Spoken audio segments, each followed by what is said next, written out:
दरअसल आज यहाँ हमारी आज़ाद कॉलोनी नज़दीक ISBT देहरादून में एक गिरोह है जो लोगों को कन्वर्टेड करता है और एक नया मज़हब शुरू किया है, शकीली मज़हब। जिस तरीके से राम रहीम ने ऐलान किया था कि मैं 11वां गुरु मैं हूँ और उस पर पब्लिक में जो हंगामा हुआ था और फिर उसकी धरपकड़ शुरू हुई थी, ठीक इसी तरीके से एक शकील नाम का आदमी जो बिहार का रहने वाला, उसके बाप का नाम हनीफ है और उसको मिला के कहते हैं शकील बिन हनीफ। वो औरंगाबाद में अपना सेंटर चलाता है और न जाने उस पर कहाँ से फंड आता है और उसने पूरे मुल्क में इस तरीके से जो है बात चलाई है कि भाई मैं इमाम मेहदी हूँ और इमाम मेहदी गज़वा हिंद करेगा। ये मामला सिर्फ मोहल्ले का नहीं, सिर्फ शहर का नहीं, ये मामला हमारे मुल्क से जुड़ा हुआ है। ये मामला हमारी शरीयत से जुड़ा हुआ है। हम झूठे आदमी को कैसे जो इमाम मेहदी मान लें? इसमें बाज़ वकील या बाज़ पुलिस वालों को बिल्कुल लाबलद हैं जो जानते भी नहीं है कि डेफिनेशन क्या है, शकीलियत क्या है, इसका नतीजा क्या है और क्या मसाइल इसके पीछे छुपे हुए हैं। ये हमारे मुल्क की सेफ्टी सिक्योरिटी का भी मसला है और ये हमारी शरीयत और कुरान का भी मसला है। मुसलमान इसको लेकर तकरीबन 1 साल से इनके पीछा ताक़ुब कर रहे हैं, लेकिन न जाने इनको किसकी शय हासिल है। ये पूरे शहर में इस तरीके से अलग अलग लोगों को बैत लेते हैं और जब आदमी इनके हाथ पर बैत ले लेता है, मौत पर बैत, और वो कहता है कि हाँ मैंने शकील बिन हनीफ को इमाम मेहदी मान लिया, तो फिर उसको ये फंड देते हैं और उसे अपना आदमी मान करके ये उसको अपने साथ साथ रखते हैं, प्रोडक्शन देते हैं, पैसा देते हैं, घर देते हैं और उसको इस तरह से जो है लुभाते हैं कि तू जिस तरीके से मोहम्मद रसूलुल्लाह के शिष्य सहाबी थे कि तुम भी इसी तरीके से स्वर्ग में जाओगे और जितना भी तुम सताए जाओगे उतना ही तुम्हारे अजर मिलेगा, यानी तुम्हें स्वर्ग मिलेगी। इस तरीके से लोगों को अपनी आइडेंटिटी छुपा करके, जबकि ये मुसलमान नहीं है, मुसलमान जैसे नाम है, मुसलमान जैसे चेहरे हैं, आइडेंटिटी छुपा करके मुसलमानों के घरों को बर्बाद कर रहे हैं, छोटे छोटे स्कूल के बच्चों को टारगेट कर रहे हैं और उनको इस बात पर बैत लेने पर मजबूर कर रहे हैं कि तुम शकील बिन हनीफ को ईसा मसीह मान लो, शकील बिन हनीफ को मसीह मऊद इमाम मेहदी मान लो।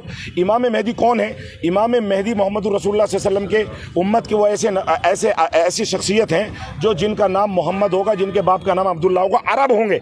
लेकिन शकील बिन हनीफ का ये दावा पूरी दुनिया में ढोल की तरह झूठा साबित हो रहा है और लोग इसके हाथ पर बैत ले रहे हैं, गज़वा हिंद की बैत ले रहे हैं और लोग मौत पर बैत ले रहे हैं और इमाम मेहदी ईसा मसीह होने के उसके ऊपर बैत ले रहे हैं, जो पूरे शहर हमें नहीं बल्कि पूरे मुल्क के लिए बेचैनी का बाइस बना हुआ है। मुफ्ती साहब, एक सवाल और है आपसे कि राज्य सरकार हो या केंद्र सरकार हो, मुल्क की रक्षा की बात कर रहे हैं, धर्मांतरण के खिलाफ कानून ला रहे हैं, इतना बड़ा वाकया हो गया, कहीं ना कहीं उत्तराखंड की इंटेलिजेंस फेलियर है।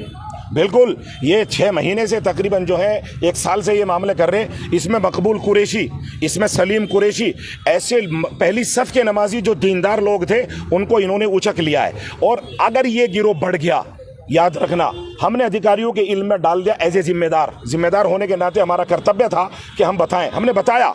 आज हम इनको पकड़ के भी लाएं, अब देखते हैं कि पुलिस इनके खिलाफ किस किस एक्ट में मुकदमा लिख करके इनके खिलाफ कार्रवाई करती है। इस तरीके से सांप्रदायिकता बढ़ती जा रही है कुछ सालों से, कहीं ना कहीं राजनीतिक संरक्षण या राजनीतिक डू भी हो सकती है। बिल्कुल, उनको ये समझा जाता है कि ये मुसलमान है और इनको ये मुसलमानों के खिलाफ लड़ रहे हैं, उनका धर्म बिगाड़ रहे हैं, ईमान बिगाड़ रहे हैं, तो कहीं ना कहीं मुझे लगता है कि इनको लोकल गर्दी की जो है शय है, ये हिंदुस्तान की सिक्योरिटी के लिए बहुत खतरनाक साबित होगी, जो हमें मंजूर नहीं है। पुलिस ने क्या आश्वासन दिया है? पुलिस ने कहा, पुलिस को तो अभी यही नहीं पता कि इस पर एक्ट क्या लगेगा, धर्म परिवर्तन पर एक्ट क्या लगेगा, चूंकि IPC की धाराएं बदल गई हैं, ताज़ीरात हिंद को तब्दील कर दिया गया है। अब तो यही नहीं समझ पा रहे, अभी तो वो 170 यानी 151 में इतने हल्के मामले में पुलिस लेकर के इसको मजिस्ट्रेट के सामने पेश करेगी, जो मजिस्ट्रेट साथ के साथ इनको बेल दे देगा।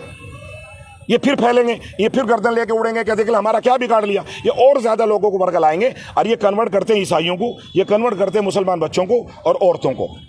मुफ्ती साहब, आपकी तरफ से क्या एक्शन लेने वाला है जो इन लोगों को शय दे रहे हैं आज़ाद कॉलोनी में? देखिए, अगर हम लोग नशे के खिलाफ लड़ते हैं, इसी तरीके से उससे ज़्यादा ज़रूरी है हमारे मुल्क की सिक्योरिटी और हमारे कुरान पर यह हमला है।